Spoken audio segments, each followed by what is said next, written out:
Salve, galera! Mais um episódio do Pausa pro Insight. Esse chimpanzé aqui. Sou o Vitor Liberato, esse é o Jean Dunkel e a gente tá com a Milene hoje. Milene, obrigado por ter aceito o convite. E acho que a gente começa, né, do jeito antigo, the old way. Talvez, Milene, se você pudesse apresentar para o nosso público, eu fiz o convite para ela, porque a gente tem um relacionamento agora de trabalho muito bacana e acho que vai somar muito para todo mundo que está assistindo a gente aqui. Primeiramente, queria agradecer vocês pelo convite. É um prazer estar aqui, expor a mim, né, e também o meu trabalho. Muito obrigada, viu, Vitor, Jean? É um prazer estar aqui. Bom, falar de mim, é difícil falar da gente, É difícil, né? É a parte mais difícil, eu acho. É muito difícil. Quem sou eu, né? Eu vou tentar fazer assim, uma definição direta, né? Eu sou uma mulher muito determinada, esforçada. Eu comecei a trabalhar muito cedo, comecei a trabalhar com 16 anos, né? Vim de uma família comum, simples. Então, comecei a trabalhar e desde os 21 anos comecei, então, com esse espírito empreendedor. Eu tive ali, então, um negócio, eu ia para São Paulo, buscava roupa, vinha, trazia, vendia. E assim começou a minha vida profissional. Legal. E assim, eu posso dizer de mim, eu sou uma pessoa que valorizo coisas espirituais, acredito em um Criador e que Ele é muito presente na nossa vida, que Ele realmente influencia as nossas decisões, então a gente precisa pensar muito bem naquilo que a gente faz na nossa vida. Tenho alguns papéis, né? Sou mãe, tenho aí uma filha que é uma adulta jovem, já está com 18 anos. Isso mostra que eu tô velha, porque ela já tem 18, né? Então... Não tem nada a ver, não.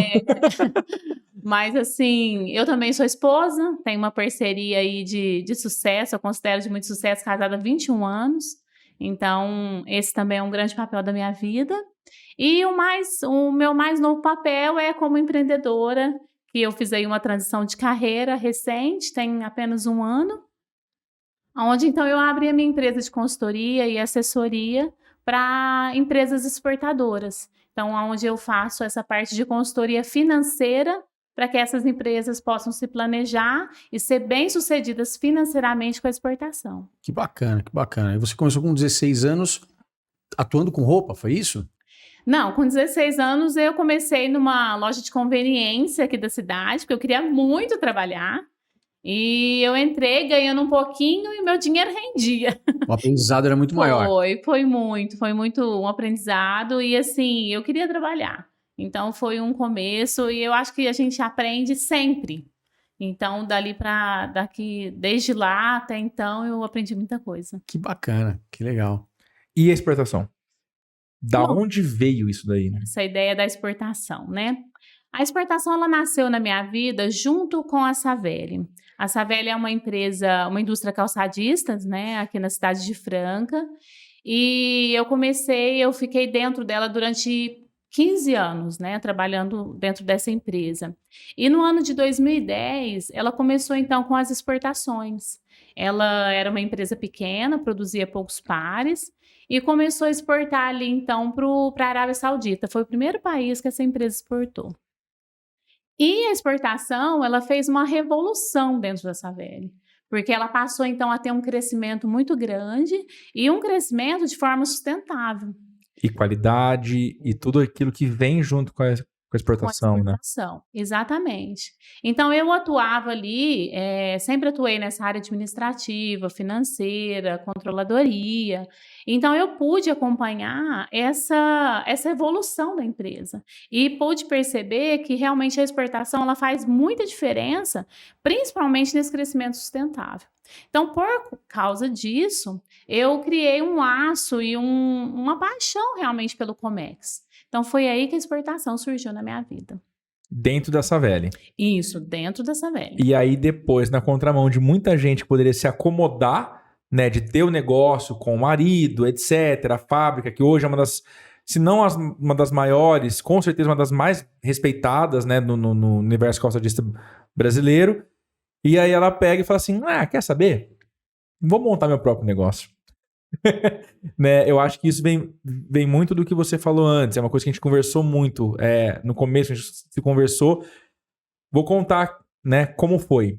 O Cleiton trabalha comigo, tem a Gabriela, amiga dele, e eu consultei ela. Falei, Gabi, eu tô para abrir a Barberato nos Estados Unidos, tô procurando informação faz muito tempo, tô há mais de 2 meses, cada um me fala uma coisa diferente. Você que trabalha com exportação, consegue me auxiliar, me falar alguém? Ela falou, liga para Milene. Eu falei, cara, mas eu não vou incomodar, não é a diretora da Savelli. Eu falei, cara, ela não vai nem me responder, porque não faz sentido para ela. O que ela vai ganhar me ajudando? A primeira ligação nossa foram 27 minutos. Onde ela falou pra mim coisas que muita gente, até te falei isso daí, né? Pessoas, nem sei se alguém abriria tanta informação pra outra pessoa, muito menos com aquela vontade toda de ajudar. E eu acredito que seja esse o motor que fez você sair. Eu acredito vendo de fora, eu como cliente da Empower, eu vejo muito isso. Essa questão de falar, cara, vou ajudar. O que vem depois disso é consequência. Você já tem um propósito. Foi isso? Foi. Então, como você disse, a Savelli se tornou uma grande empresa exportadora aqui de Franca, né?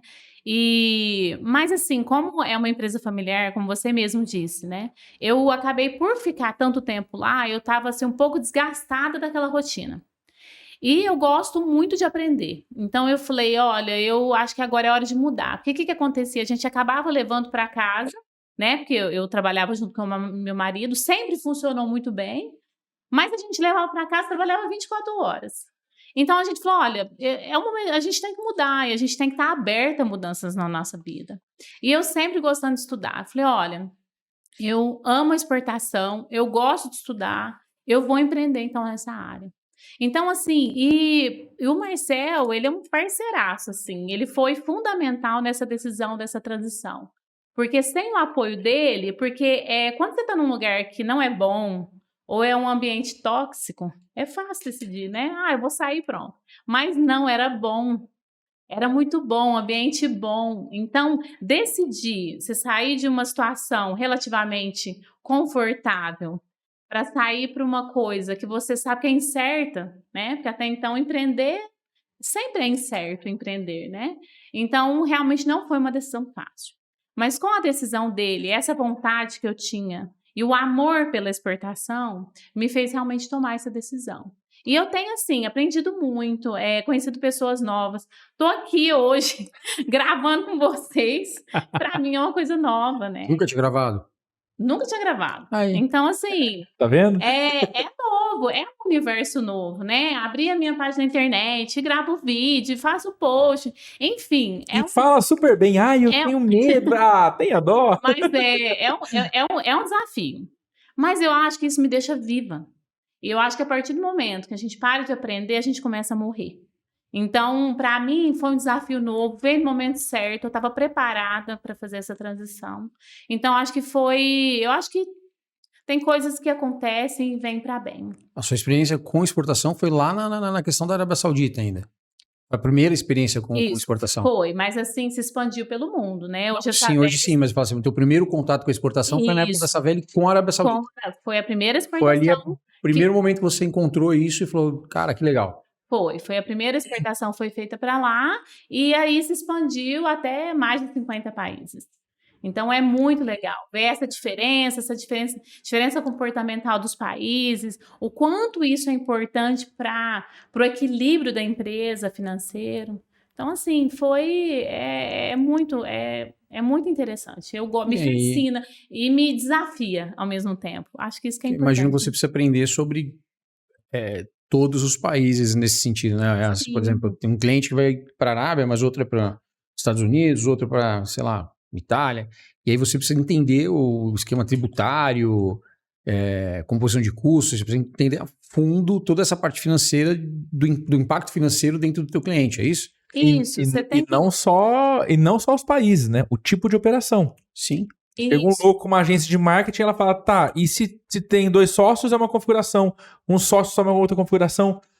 Então, além do país, ainda tem produto, serviço, o que é, o tipo de operação que vai ser feito, isso. Né? O meu trabalho é bem focado no financeiro, né? Então, precisa entender a forma com que os países pagam, o comportamento que eles têm, porque existe também muito essa questão de confiança, né, nesse pagamento.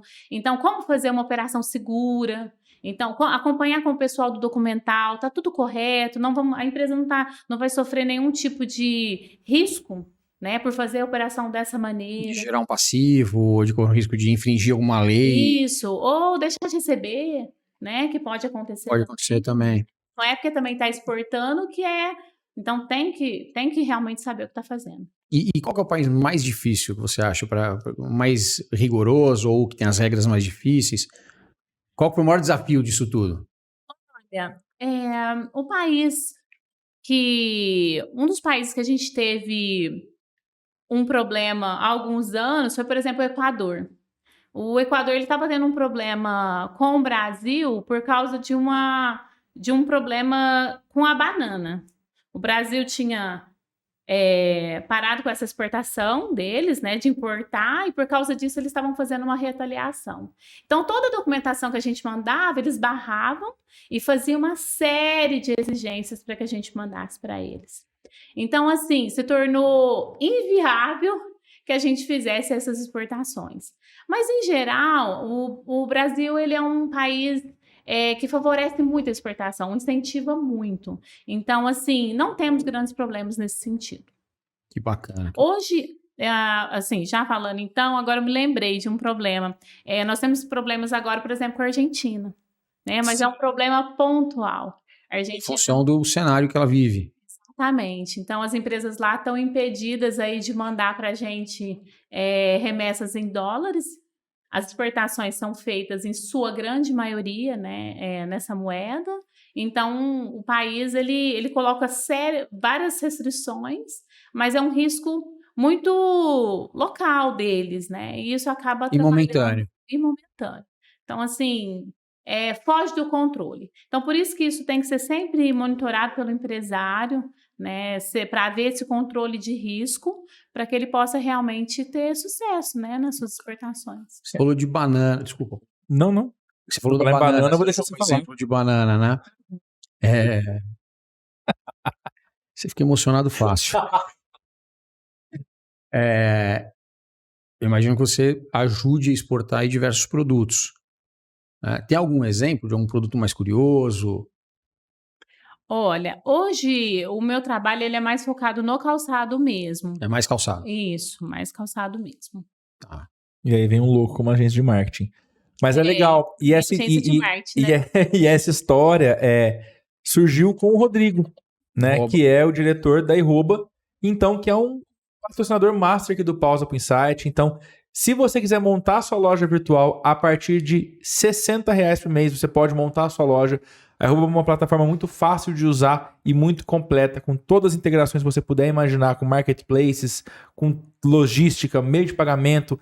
É muito perfeito e você consegue, com R$60 por mês, montar a sua loja virtual e começar a empreender no universo online também. Então, é acessar arroba.com.br, monta sua loja ainda hoje e a história continua lá, né? O Rodrigo foi montar a Arroba nos Estados Unidos, eu peguei carona nessa história e falei, cara, Barberato vai junto com você para poder ter acesso, porém tava aquela confusão toda de, cara, quanto custa para abrir empresa, qual é a melhor empresa, qual tipo de empresa é melhor para abrir, onde eu consigo fazer, etc. Chega um anjo na minha vida e fala assim, vem cá, que eu sei fazer o processo inteiro. A gente sentou para conversar, falei, Milene, vamos fazer o seguinte, ao invés de ficar ajudando, vamos fazer parte disso. Né? Eu acho que falta muito isso no mundo do empreendedorismo, né? Pessoas que querem dividir as fatias. Todo mundo quer tudo para si, né? Abraçar e tomar conta 100%. E em pouquíssimo tempo de operação, a gente já percebe o quão valioso isso é. Né? A gente teve diversas reuniões com a equipe de lá, dos Estados Unidos, né? Onde ficamos eu e ela batendo nos caras. Olha, vocês estão errados aqui, tá errado aqui. Como funciona isso daqui? Porque a ideia é que tudo funcione de um jeito muito mais fácil e muito mais lucrativo para quem vai. E acho que essa questão desvencilhar os laços, as coisas que parecem muito difíceis aos olhos de quem não tá no meio do mercado, eu acho que isso ajuda o empreendedor a fazer aquilo que ele quer, aquilo que ele é bom em fazer. E eu queria te perguntar, quais são os maiores riscos que o empreendedor consegue encontrar indo para fora, vendendo produtos ou serviços para fora? Porque tem muito risco, a gente sabe disso. Então tem muita gente que fala, não, isso não é para mim. Eu tenho muito medo de errar em dólar, né? Vou errar, mas eu vou errar em dólar. Então eu tô falando de 5, 6 vezes mais caro, né? O erro vale mais. Vale bem mais. A empresa, ela quando vai exportar, ela enfrenta, assim, alguns desafios, né. Então ela precisa realmente se planejar, ela precisa ter um bom planejamento estratégico dessa expansão que ela vai fazer. Então ela precisa ali fazer um planejamento financeiro, ela precisa fazer um planejamento de produto, ela precisa, realmente conhecer o mercado-alvo que ela vai atuar, né, conhecer o hábito de consumo daquele país, né. Sabe se realmente esse produto, ele se encaixa nos hábitos de consumo daquele país, né. Por exemplo, no calçado, até o formato do pé influencia no produto que vai ser, né, o pé do boliviano, né, que na América do Sul é diferente do pé do americano. Então, tudo isso tem que haver, então, uma adaptação de produto, né. Então, há também na exportação uma necessidade de uma relação de muita confiança, porque, por exemplo, os importadores pagam muitas vezes antecipado, né, para poder colocar o seu pedido em produção e depois tá fazendo, então, o seu produto. E isso exige uma confiança. Então, a empresa que vai exportar, ela tem que ter controles que passem realmente essa confiança. Tem as datas dos embarques que ela tem que realmente cumprir, porque ali tem um navio, tem um avião que já está reservado para fazer aquela exportação. Então, na exportação não existe aquele jeitinho brasileiro, né? Então, a empresa ela tem que estar preparada, ela tem que ter uma gestão diferente quando ela decide, então, exportar. E os próprios produtos, né? Tem que ser produtos de qualidade, que uma exigência de um produto de exportação é diferente de um produto para mercado interno. E, por exemplo, se você tem um problema com um produto lá fora, é financeiramente inviável, por exemplo, se você tiver um problema financeiro, trazer o produto para poder resolver. É diferente daqui, né? Porque ali você pega o produto, resolve o problema e tá tudo certo. Lá não, tá lá do outro lado do mundo o produto, e fora que quebra essa relação de confiança, que eu falei que é muito importante dentro da exportação. Mas, esses são os desafios. O que eu penso na exportação é que o empresário ele tem que focar ali no o quanto a exportação pode ser, interessante para o negócio dele em vários sentidos. Então eu posso até destacar, né, que a exportação ela abre portas ali para o mundo, né. Então a empresa ela consegue essa mescla de mercados, né, porque é desafiador, por exemplo, aqui no Brasil. A gente tem aí momentos de crise. Então, quando você tem a exportação, posso dizer, por exemplo, durante a pandemia, né, fechava um país, abriu outro, fechava o outro, abriu o outro. Isso, as empresas que exportavam, isso foi muito vantajoso, porque ela não zerou a sua operação, ela conseguia estar fazendo essa mescla por ter a exportação. E a exportação também, ela tem muitos incentivos fiscais. E a gente sabe que a carga tributária brasileira é altíssima. Então, a empresa que vende só no mercado interno, ela é muito penalizada, né, por causa dos nossos impostos. E a exportação tem muitos incentivos fiscais, porque é do interesse do nosso governo brasileiro que as empresas exportem, é riqueza, né, é dinheiro entrando aqui no país. Então, eu posso destacar aí, por exemplo, uma empresa que exporta não paga PIS, não paga COFINS, não paga ICMS, não paga IOF. Então, assim, isso no final das contas ali faz muita diferença. Então, a empresa ela consegue fazer, então, dar aquela equilibrada na balança e realmente ela consegue trazer muito mais saúde financeira para a empresa pelas exportações. Posso destacar também como outro ponto muito favorável seria acesso a um crédito mais barato, né? Hoje, se a gente for no mercado, a gente tem uma taxa Selic de 13,75, né? A taxa Selic é uma taxa base de juros que rege todos os financiamentos, né? Aí o empresário vai no banco, 13,75 de Selic, mais IOF, mais a margem de lucro do banco, ele paga lá 20% ao ano no financiamento. Isso é muito alto, muito alto. E enquanto a exportação, ela traz então linhas de créditos muito interessantes, que podem variar aí de 8% a até 12% ao ano sem IOF. Então, a empresa que exporta tem acesso a isso, então isso, se bem administrado e gerido ali dentro da empresa, se torna grande vantagem. Outra vantagem também que eu vejo é a questão de mesclar o faturamento em moeda forte. Por exemplo, o real foi criado em 1994, né? 28 anos aí. Que a gente comprava com R$100, hoje ele perdeu mais de 80% do seu valor. Ele vale em torno de R$14. Então, todas as moedas acontecem, né? Esse efeito por causa da inflação. É natural que isso aconteça. Mas no nosso país, a inflação é um problema sistêmico. Então, a nossa moeda, ela se desvaloriza comparada ao dólar muito mais. Então, a exportação, por ter esse faturamento em dólar, isso traz também uma segurança muito maior para o negócio que busca aí um crescimento sustentável. E também a importância vamos dizer assim, o dólar, a gente não pode falar que o dólar vai subir. Muita gente pergunta para mim, Helena, você acha que o dólar vai subir? É impossível, né, falar isso num curto prazo, porque o dólar, ele tem N coisas que influenciam na cotação do dólar no curto prazo. Então, é um sobe e desce, né? A gente que acompanha o mercado vê esse sobe e desce constante. Mas no longo prazo, que eu posso dizer do dólar? Tem vários fatores que podem influenciar ele e influenciar ele para cima, o que favorece muito as exportações. Posso destacar, por exemplo, a inflação, né, que, como eu disse antes, é um problema que a gente tem, que há sempre aí um controle, né, para manter essa inflação. A diferença de taxa de juros, né, que no nosso país, comparado, por exemplo, aos Estados Unidos, é uma diferença muito grande, isso leva também a moeda para cima.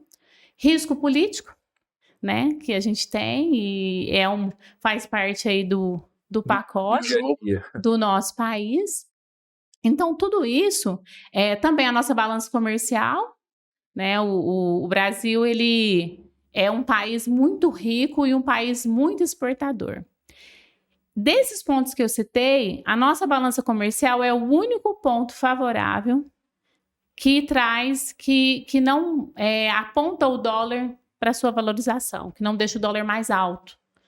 Então, o país realmente é um país muito exportador e a gente manda muito milho, soja, café, enfim, é um país que exporta muito. Mas dos outros que eu citei, tudo aponta um dólar mais alto. Então, isso favorece muito as exportações. Então, os empresários, na minha opinião, têm que olhar para isso, né? Quais as vantagens que ele pode ter e isso funcionar como um combustível para enfrentar os desafios. Então, porque às vezes a tendência olha os desafios ou paralisa. E não é isso. Olha ali, né, o que realmente tem de bom para servir de motor para poder, então, ir atrás dos desafios. E falando de calçado, né, é muito engraçado. Eu trabalhei com diversas empresas de calçados que exportavam e você tem um controle de qualidade muito grande para exportação que vira standard para o mercado interno. Então, automaticamente, seu produto fica melhor no mercado interno. Se destaca. E tem uma questão que é interna, né? Por exemplo, empresas de calçados bota feminina. O cara trabalha 3, 4 meses no Brasil e o resto. Então, se ele consegue ter uma exportação frequente... Dribla a sazonalidade. Que ocupe, ele dribla a sazonalidade, exatamente. Na época que é verão no Brasil, é inverno no hemisfério norte. Então, você consegue ter esse balanço e produzir um produto o ano todo, sendo que ele não é consumido dentro do país o ano todo. Isso. Então, eu acho que, somado a tudo isso, fica um pouco óbvio, né, que as empresas poderiam buscar. O Juliano Spinelli, que é dono da PG4, é um cara que eu admiro muito. A gente teve diversas reuniões com relação à tributação. E uma das coisas que ele mais pedia, né, para os candidatos a governo, etc., que eu acompanhei ele em alguns pontos desses, ele falou, cara, o que eu mais preciso é estabilidade. Não interessa se o dólar tá 4, 5, 10, 20, não interessa. Se eu conseguir o mínimo de estabilidade, eu consigo me planejar melhor. Que essa oscilação faz com que tem hora que é bom, tem hora que é favorável exportar, tem hora que é favorável eu vender mercado interno. O ideal é que tenha estabilidade. É impossível prever isso no curto prazo, né? Mas eu acho que o principal de tudo disso daí cara, se tem pontos positivos e você acha que é o seu perfil, também tem isso. Tem muita gente que fala, não é pra mim. O lance é fazer certo, eu acho. A gente vem trazendo isso todos os episódios do Fazer Pausa, da né? maneira certa, mas o que me chama a atenção assim, que tem uma série de benefícios. É difícil. Se o empresário está assistindo a gente agora, o empreendedor está assistindo a gente agora, pode ser produto, pode ser serviço, seja o que for.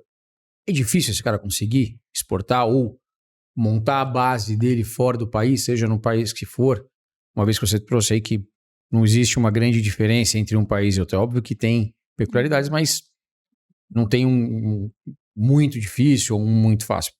Tem um processo.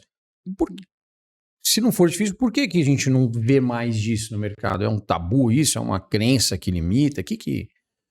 Como que você enxerga isso?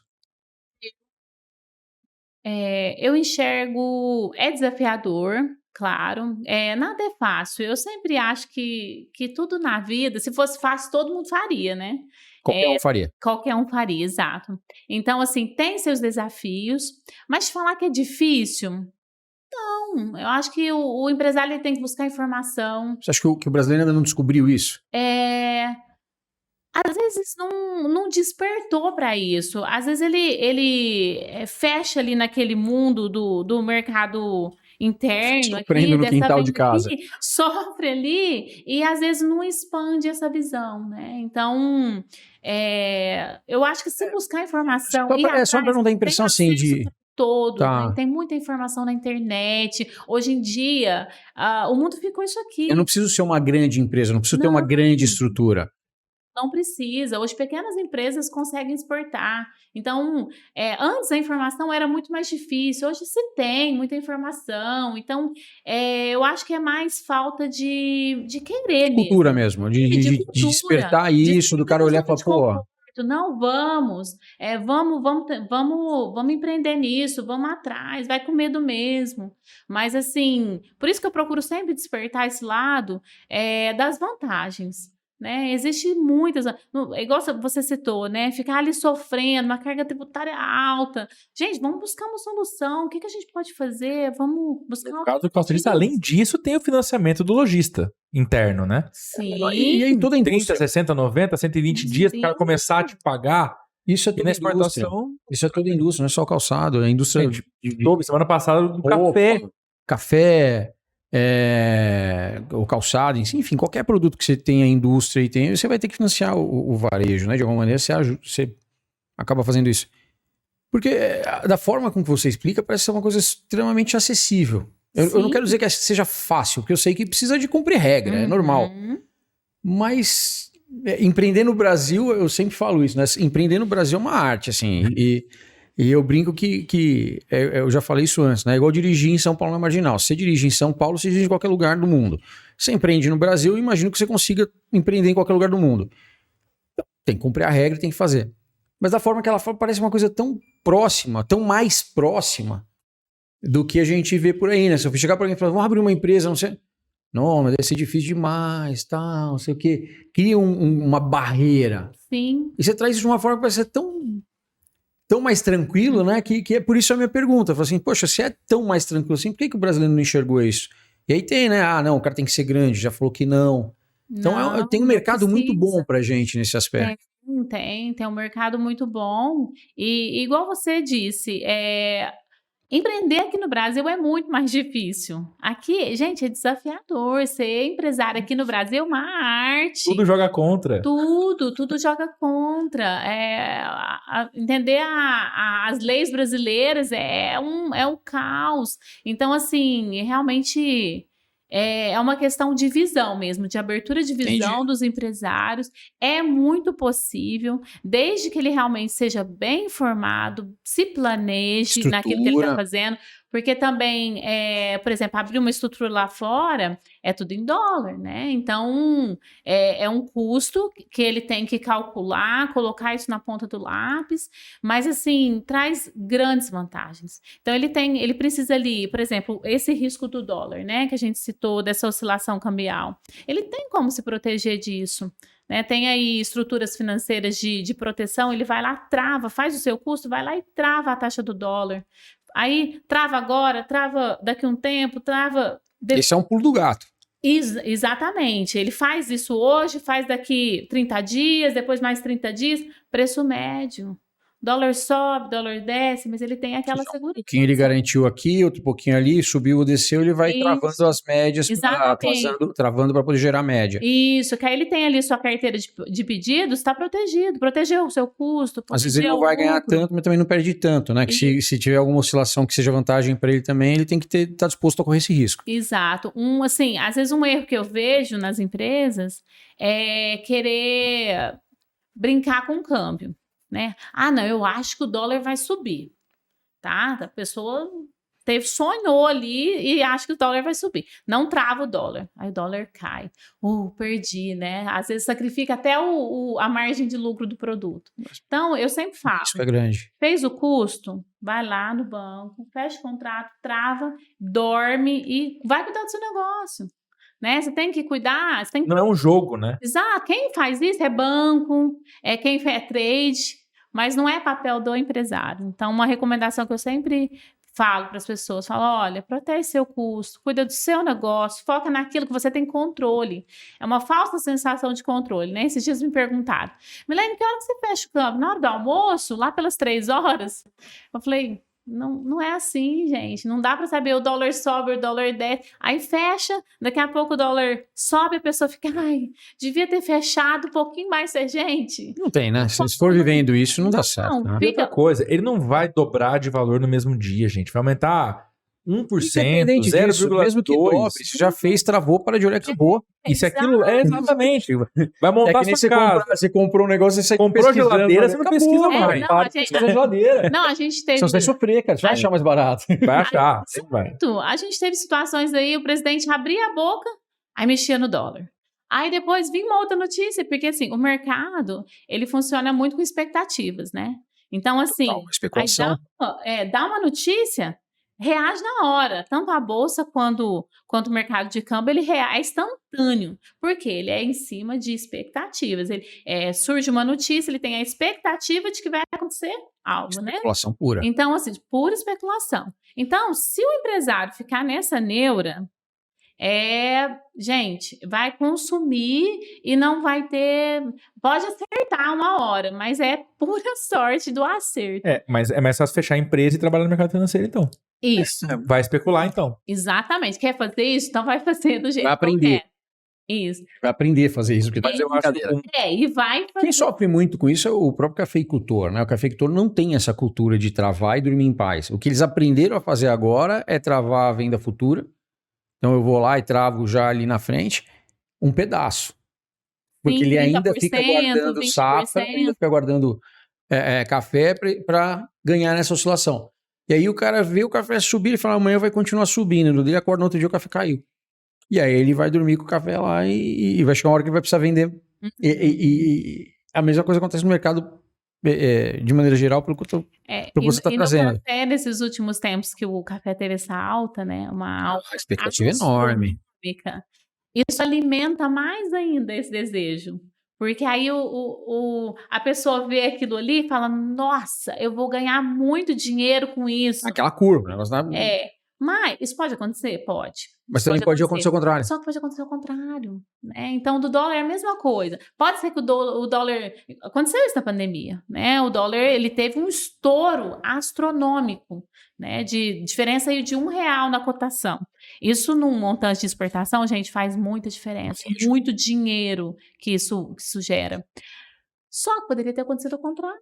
O dólar poderia ter caído R$1. E aí? Se a empresa não se protegeu, ela não foi lá e travou, ela pode comprometer o negócio dela. Quebrar. É muito sério. Então, quem trabalha com a exportação precisa ter essa consciência, né? Na minha visão, precisa ter essa consciência de empresário mesmo.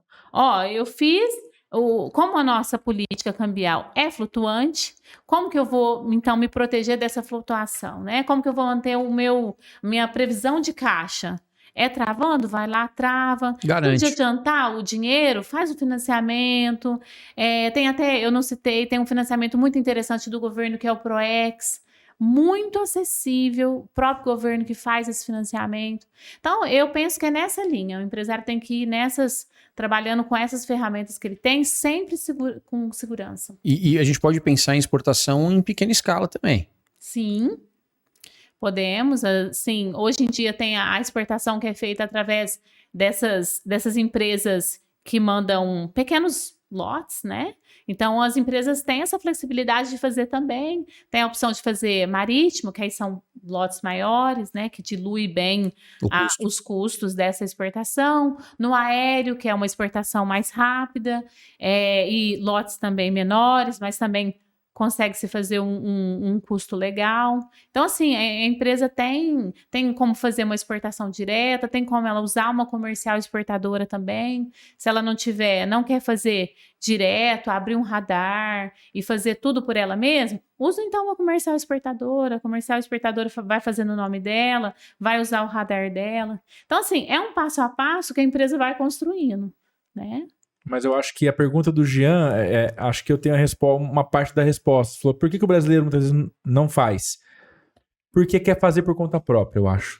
Ah, não, eu vou dar meu jeito, né? E eu acho que esse acúmulo de informações que a Milene tem é uma base muito importante. Você conseguir exportar sabendo o que está fazendo, né? De ter segurança, de falar, tá, beleza, então faz sentido. Vamos preparar isso aqui antes. No nosso caso da Barberato, a gente levantou os custos todos dos primeiros 2 anos. Tá, qual que é o custo de oportunidade? Quantos clientes eu preciso ter lá para poder fazer a conta sair no zero? E entender, tá, e se sair no zero, vale a pena? Né? Então, são etapas diferentes. E, cara, e você vai aprender, e no meio do caminho, o cara vai aprender muita coisa. Com certeza. Né? Eu acabei de aprender semana passada a questão do leasing de carro, que lá deduz o imposto de renda. Então, dependendo de como for a tributação americana é em cima da renda, não em cima do faturamento. E se eu tiver um leasing de carro, eu pago menos imposto de renda. Ou seja, às vezes compensa, ao invés de comprar o carro, ter o leasing lá, por causa disso, que é diferente do Brasil. Porém, é um mercado muito mais consolidado. Né? Então, as regras são muito mais claras. Mas é que a questão é que a pergunta é muito mais no sentido de que a gente não vê um grande volume de empresas. Não é nem que o cara quer fazer por conta própria. Ele nem quer fazer. Ele não é que não quer, cara. Às vezes quer, mas é o que eu falei. A sensação tem quando chegam para alguém e perguntam, de repente o cara fala, não, isso aí deve ser difícil. Isso não é para mim. Isso é para empresa grande. Eu preciso ter um monte de documento, não sei nem por onde começar. Então, acho que assim, é uma questão de barreira mesmo. Né? E aí é óbvio que deve ter um percentual de empresários que tentam ir na raça e alguns podem conseguir e dar certo. Alguns podem conseguir e dar errado. Alguns nem conseguem. Isso é natural, isso vai acontecer de qualquer maneira. Mas a questão mesmo é que eu não vejo tirando os que já estão estruturados, você não vê isso em escala. Você não vê a galera toda, porra, por que fazer isso? Né? Então não despertou, parece que não despertou. E é um mercado, pelo que tudo indica, assim, você tem... Aí vira o mundo vira o seu quintal. É mais um canal de vendas. Totalmente, né? Totalmente. Você soma com os outros. E quem não tem canais. Grandes expeditivos. A minha pergunta é muito mais no sentido de barreira de entrada do que de qualquer outra coisa. Né? Por que essa barreira? E pelo que eu tô entendendo, é cultural. Né? É muito mais cultural, muito mais do cara parar e pensar, falar, porra, eu não conheço, eu não sei que tem... Já tem a predisposição de achar, não, é difícil, não é pra mim. Né? Eu preciso ter toda uma estrutura, eu preciso ter um departamento inteiro aqui na minha empresa para saber disso. Não é bem assim, né? Acho que o primeiro passo é começar, né? Busca informação, vai estruturando aquilo ali para estar fazendo, vai dando o passo conforme a perna, né? Como dizem, vai dando os passos, vai crescendo, é uma construção. Né? A exportação, ela é uma construção. Desde que ela seja feita de forma bem sólida... É um projeto de médio prazo. Sim. Se a gente quiser hoje, um empresário fala assim, vou fazer. Qual que é o prazo médio que ele tem para organizar isso tudo e de fato ter a empresa dele aberta lá? Vamos considerar que ele tem o mínimo de organização, né? Que é um cara que está dentro da regra do jogo aí. Formalizado, tem a documentação da empresa, vamos partir do princípio que a gente tem... Para produto, né, no caso, né? Acho que para produto. Ele precisa... Eu não consigo te precisar, assim, um prazo, porque vai variar muito de produto, de país-alvo, né? Porque, assim, ele precisa até pesquisar, por exemplo, legislação, por exemplo, um alimento, né? Tem países que têm restrição de entrada de certos Sim. alimentos. Então, tudo isso ele precisa realmente se estruturar e se informar muito bem. Mas não é uma coisa, por exemplo, de 10 anos. É uma coisa que em 1 ano, 2, 6 meses, dependendo do caso, é isso? Isso, ele consegue tá estruturando. O episódio que a gente estava falando de patente, projeto. né? Que daí você registra, você deposita a patente hoje, ela sai daqui a 11 anos 11 publicada. anos. Não, Mas o lance Então o processo é mais rápido do que sim, isso, né? sim. mas é entender também, quando é produto, se aquele produto tem aderência naquele mercado. Claro, Sim. claro. Eu lembro uma vez que eu fiz um trabalho junto com uma empresa de moda praia e a ideia era levar para alguns países aí onde precisou rever toda a modelagem. Né? Brasil usa fio dental. Você chegar com fio dental em alguns países Croácia aí, não você vai tá rolar. ferrado, eles que te matam. Exato. Então, assim, precisou fazer toda uma adequação da modelagem do produto para conseguir exportar. E, É por natural que isso exemplo, aconteça. O tempo que eu trabalhei com empresas muito grandes de calçados, um produto, né, um componente de calçados que é muito comum no mercado nacional, Pode não é o pode PVC. ser proibido lá. O PU, ele tem como característica hidrolisar. A alça de mochila, de bolsa que esfarela, aquilo é poliuretano. Então, no Brasil, costuma-se Ok. usar o PVC no lugar do PU. E quando você vai para uma restrição Europa e partes dos Estados Unidos, o PVC não entra. Então, é entender, cara, se a minha linha de produção inteira é de PVC, talvez não seja um mercado-alvo para mim. Vou exportar para Peru, para Colômbia, para outros lugares que aceitam. Esse é o ponto, é enxergar onde você encaixa isso, né? É enxergar onde encaixa isso. E aí que eu acho que é o trabalho que faz sentido você buscar profissionais que te ajudam nesse aspecto. A menina comentou, né, que ela tem a área específica que ela atua, que é a parte de finança, impacto financeiro, essa proteção de câmbio e tal. Mas é óbvio que o mercado tem aí você deve ter diversos parceiros que ajudam. Por exemplo, eu quero tirar um radar, quero fazer o radar lá. Ela deve ter quem indicar. E a precificação. Deixa eu te perguntar isso, porque é uma grande dúvida, né? Tá, mas eu vendo por R$200. Lá? O dólar tá R$5. É um exemplo, para simplificar a conta. O meu produto lá de R$200 tá R$5 a $40? Não. Porque o que você paga de imposto aqui, você não paga lá. Isso. Mas você tem outras taxas. Essa composição de preço também é um impeditivo, né?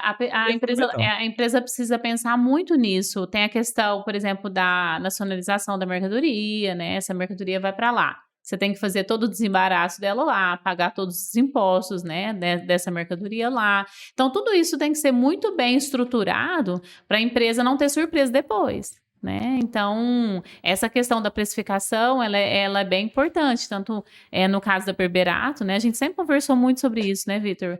Na abertura da empresa nos Estados Unidos, como que a gente faria essa precificação, como que seria, então, esse levantamento de custos, porque isso... vamos dizer, essa estruturação financeira, ela é muito importante para que um projeto ele se estenda por... Ele não quer começar agora e morrer. A intenção é que aquilo se perdure. Então, essa parte financeira ela é muito importante ser muito bem estruturada, muito bem pensada e planejada. E fica aquela coisa, né? Nossa, chutando de novo, o dólar é R$5, né? Não é R$5, mas só para facilitar. Nossa, se eu vendo aqui por R$1.000, nossa, vou vender lá por $1.000, vou ganhar 5 mil. Não sim. Claro que não. Essa adequação ao mercado é uma parte muito importante, né? De você entender. Você vende aqui em São Paulo por R$1.000, você não consegue vender em Minas por R$1.000 e ter o mesmo resultado. Pô, imagina em outro país. Dentro do país, né? Mas é muito engraçado. Citando o nosso projeto juntos, né? Conversei com você. O que você pensou quando você falou, cara, serviço, ferrou. Olha, eu te confesso que realmente para mim foi um novo desafio. Pensar em serviço, pensar nessa operação nos Estados Unidos, né? E quais foram os desafios que eu pensei? Eu gosto de trabalhar com parcerias muito confiáveis. Então, um grande desafio foi encontrar parceiros lá que realmente desse aquela segurança de trabalho. Porque, assim, na experiência que a gente, nesse contato que a gente está tendo, você vê que eu pego todas as informações, eu me certifico, se a informação vem diferente, eu questiono, porque é característica, né? Eu me apego aos todos os detalhes. Então, assim, quando você me procurou, eu falei, bom, como que nós vamos fazer isso funcionar de uma maneira correta, com bom custo, com parceiros confiáveis, no tempo que ele precisa, porque você tá viajando pra lá, no tempo que ele precisa. Louco, né? O Vitor me pôs pilha, ó, tô indo pra lá, então vamos fazer esse negócio funcionar. Então, E deu certo. E deu super certo. A gente encontrou uma parceria muito legal lá, num custo que estava dentro daquilo que a gente realmente estava planejando. Não era o mais barato, mas ela falou até, cara, vamos no certo? E assim, o brasileiro, ele tem toda também uma questão, um planejamento tributário que tem que ser diferente. Ele é estrangeiro lá, então ele é tratado de uma forma diferente. Então tem que entender a nossa situação do brasileiro, ele tem as particularidades, né? Então foi bem interessante, fui atrás de todas essas informações para que ele tivesse segurança nesse processo que ele estava abrindo da empresa lá. E foi muito sucesso. Da mesma forma do produto, a questão do que você oferecer de serviço lá, porque também tem regra específica, né? Sim. O próprio contrato nosso, que eu falei, o meu contrato no Brasil, 12 páginas.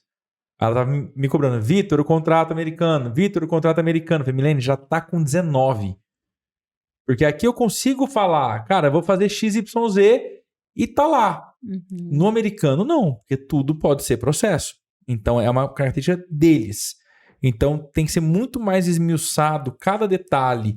Né? Por exemplo, se eu vou fazer o marketing de uma empresa e se esse cara de madrugada ir lá e anunciar arma na empresa dele. Uma coisa que eu nunca nem imaginei de pôr em contrato e que tá no contrato lá. Se o cara anunciar arma, droga, etc., isso não atinge nós que estamos fazendo a divulgação dele. É uma escolha dele. Nós não fornecemos os produtos para ele. Então você percebe como cada detalhe faz sentido, né? A legislação é diferente, né? Exato. Aquilo que não está escrito tem um tratamento diferente. Exato. E precisa estar escrita a lei para ser... E a gente conseguir entender, né? Que eu acredito que essa questão dessa assessoria e de brigar é uma coisa que eu percebi muito clara na Milene. Quando o nosso escritório de contabilidade de lá mandou uma cobrança, ela falou, opa, não. Eu tinha visto já, mas não falei nada. Ela pegou e falou, não, vem cá. Tá errado isso aqui. Porque existe uma taxa americana chamada Sales Tax, que é taxa para quem vende produto. Você não vende produto. E não vendo produto, não tem que ser cobrado por aquilo lá. Né? E na hora ela viu e brigou. Eu falei, cara, tá vendo? Isso é jogar junto. Né? Acho que faz muito sentido. E tem que ter muita energia para jogar junto. E para ter energia, café. E aí vem a Olinto Café, nosso patrocinador também do Pausa desde o primeiro episódio. Um presente para você. Que delícia. Da Olinto, do Tadeu e da Bruna. Se você quiser conhecer mais sobre o Olinto Café, é só acessar olintocafé.com.br. Tem vários projetos bacanas, inclusive um projeto onde você vai até a fazenda para conhecer do grão até a xícara. E se você gostar do produto, a Olinto Café tem o melhor café da região da Alta Mogiana. É só você acessar loja.olintocafé.com.br e comprar para receber o café na sua casa, qualquer lugar do Brasil. Sensacional, histórico muito bacana e apostam no Pausa desde o primeiro episódio. Desde o começo. Acho um parceiro muito bacana para trazer a gente aí para poder ter um presente para os convidados, etc. E todo mundo gosta muito da Olinto. Todo mundo fala muito bem deles, né? Muito café. Exatamente. Nosso café é famoso. Nossa região aqui manda. E a nossa região é privilegiada no nosso café de qualidade, né? É isso aí. Bom, e futuro? Bom, futuro, né? Bom, eu quero continuar nessa continuidade de crescimento, né? De conhecimento, de estudo, atender a maior possível, né, de empresas, maior quantidade possível de empresas, mas vamos dizer assim, não focar, eu quero focar na qualidade, né? Quando eu falo quantidade, eu quero dizer assim, eu quero ter empresas que realmente eu possa fazer diferença nelas. Né? Porque o meu propósito é esse, mostrar para essas empresas o quanto a exportação pode ajudá-las a ter uma empresa melhor, ter realmente um crescimento através das exportações. Então, eu espero isso, conseguir boas parcerias, um crescimento tanto da minha empresa quanto das empresas que eu atendo. Show. É isso aí. Toma essa. É muito legal porque a gente sempre fala, né? O propósito do empreendedor, o propósito de quem monta uma empresa nunca é financeiro. Teve uma pessoa de quase 50 episódios do Pausa, foi só o Duda Baldock que falou, não, eu trabalho por dinheiro. e depois de 30 segundos ele remendou a frase. Ah, não, mas... Não é bem assim. Ninguém monta para ser por grana, né? Não é só isso que move a gente. Sim. Acho que o desafio move o empreendedor, mas principalmente o que eu acho é você conseguir alçar voos que você nem imaginava antes. Né? Uma vez eu vi uma frase, ela fala assim que dinheiro é só papel. E se a gente for analisar, claro, o dinheiro ele nos proporciona coisas muito boas, né? Mas se a gente focar nele, a gente não... Aquilo fica pobre, né? A gente não consegue alcançar. E no final, são tudo pessoas que têm sonhos, né? Todo empresário, ele tem um negócio, ele tem sonhos embutidos ali, ele quer crescer. A gente quer as mesmas coisas. No fundo, todo mundo quer as mesmas coisas. Então, se a gente focar no dinheiro, isso não preenche. Né, eu penso assim. Então, eu sempre prezo assim, focar no trabalho de forma honesta, né, fazer tudo corretamente, muito transparente. Eu penso que é por aí. Minha mãe fala muito, né? Esse cara é tão pobre que tudo que ele tem é dinheiro. Por aí. Você perde o propósito, né? Você ficar correndo atrás da grana a vida inteira, você perde o propósito. Exato. E os negócios são feitos de propósito, não é? E dá pra ver que seu propósito...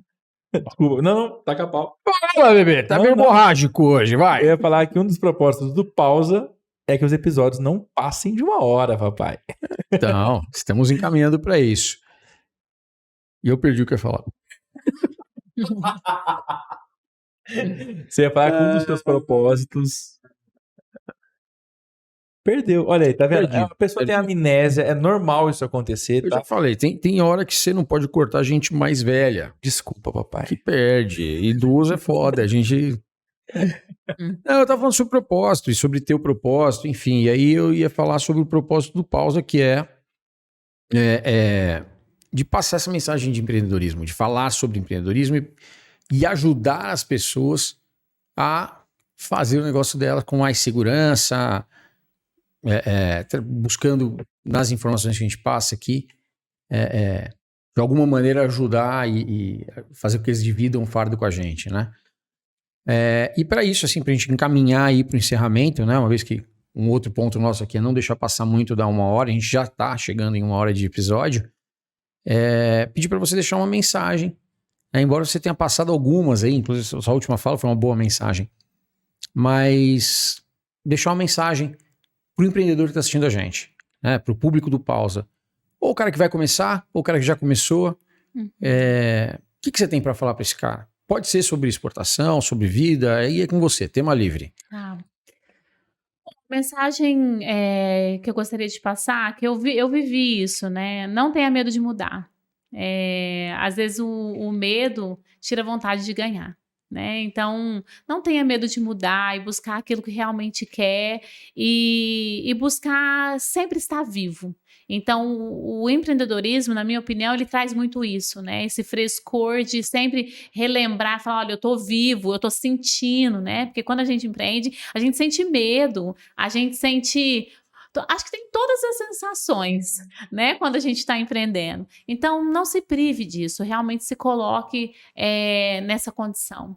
E com relação à exportação, não tenha medo, né? Vá atrás de desafios, cumpra, busque informação. O mundo é tão grande para a gente se limitar a uma fronteira de um país, né? A gente está... Hoje, o mundo está... tudo muito próximo, né? Eu acho que nunca, né, teve tão próximo como se está agora. Então, eu acho que os empresários têm que se voltar para isso. O que eu tenho que fazer para estar nessa condição? Se preparar e se jogar.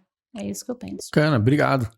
E procurar a Milene. Obrigada a vocês. Para estruturar tudo isso. No que diz respeito à parte financeira, de procurar e também de maneira geral, né? Que você tem como conectar aí todo mundo e fazer a coisa acontecer. Exatamente. Não é isso? Show, parabéns pelo trabalho. Bacana demais o tema. Obrigado por ter vindo compartilhar com a gente isso. Pessoal. Obrigado por ter aceito o convite. Tá vendo? Nem doeu, né? Pisca já vai. É verdade. Mas a ideia nossa do Pausa é realmente trazer isso, né? Dar base para o empreendedor olhar e falar, putz, acho que tá faltando isso aqui no meu portfólio de produtos ou serviços. Acho que a gente consegue trazer mais informação e, consequentemente, ajudar o mercado como um todo. Acho que a gente cumpre mais uma vez o papel que a gente sempre fala. Então, fica ligado. Cara, curte aqui, curte o episódio.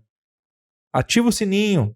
Assina o nosso canal para receber toda semana você ter novos episódios com empreendedores, com histórias para você poder potencializar o seu negócio também. Posso deixar meu contato? Por favor, vai, Tá manda bom. bala. Vou deixar meu contato, meu Instagram é _milene.mendes_. Meu site é empowerfinance.com.br. E o Wesley vai colocar tudo isso na tela para a pessoa poder acessar e o link na descrição também. Fica fácil. Obrigada. Fechou? Obrigado, Milene. Obrigado, Milene. Obrigadão. Gente, Valeu, galera. Valeu.